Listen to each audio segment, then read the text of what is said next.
India आजकल, सच खबर हर पल।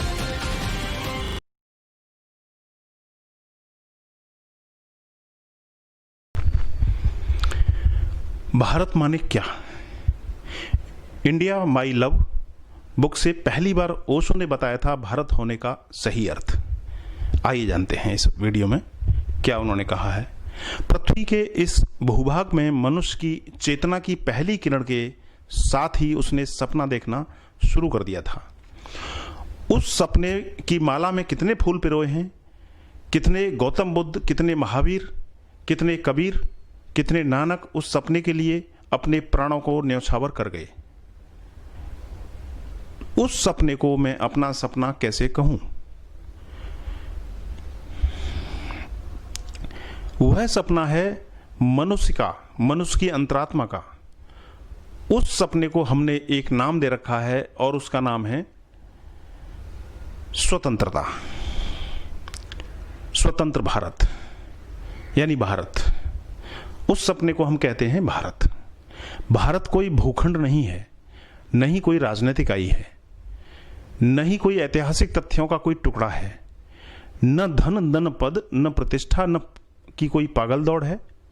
भारत एक अभिप्सा है, एक प्यास है, सत्य को पा लेने की प्यास। उस सत्य को पाने की प्यास हमारी धड़कन में, रग रग में बसी हुई है और उस सत्य को जो हमारी चेतना की तहों में सोया हुआ है, वह जो हमारा होकर भी हमसे भूल गया है, उसका पुनर्स्मरण करना, उसके पुनर्उद्घोषणा करना भारत की गहन अभिप्सा है।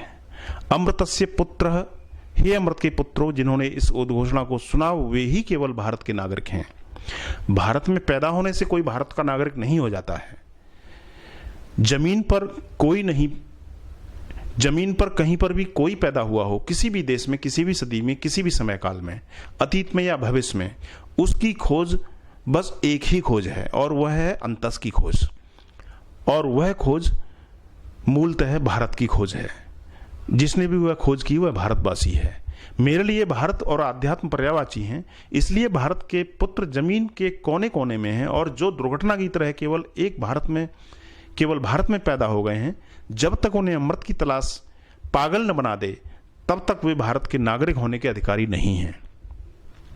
भारत एक सनातन यात्रा है, एक अमृत पथ है जो अनंत से अनंत तक फैला हुआ है, जिसका कोई न आदि है न कोई अंत है। इसलिए हमने कभी भारत का इतिहास नहीं लिखा, क्योंकि इतिहास भी कोई लिखने की चीज है। इतिहास साधारण सी 2 कौड़ी की रोजमर्रा की घटनाओं का नाम इतिहास है, जो आज तूफान की तरह उठती है और कल जिसका कोई निशान भी बाकी नहीं रहता है। तो इतिहास का कोई बहुत अहमियत नहीं है। इतिहास तो धूल का एक बवंडर है।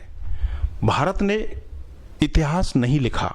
भारत ने तो केवल उस चिरंतन की ही साधना की है, वैसे ही जैसे चकोर चांद को एकटक बिना पलक झपकाए देखता ही रहता है।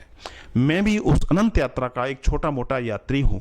चाहता था कि जो भूल गए हैं उनको थोड़ा याद दिला दूं, जो सो गए हैं उनको थोड़ा जगा दूं और भारत अपनी आंतरिक गरिमा और गौरव को, अपनी हिमाच्छादित ऊंचाइयों को पुनः पाले, क्योंकि भारत के भाग्य के साथ में पूरी मनुष्यता का भाग जुड़ा हुआ है।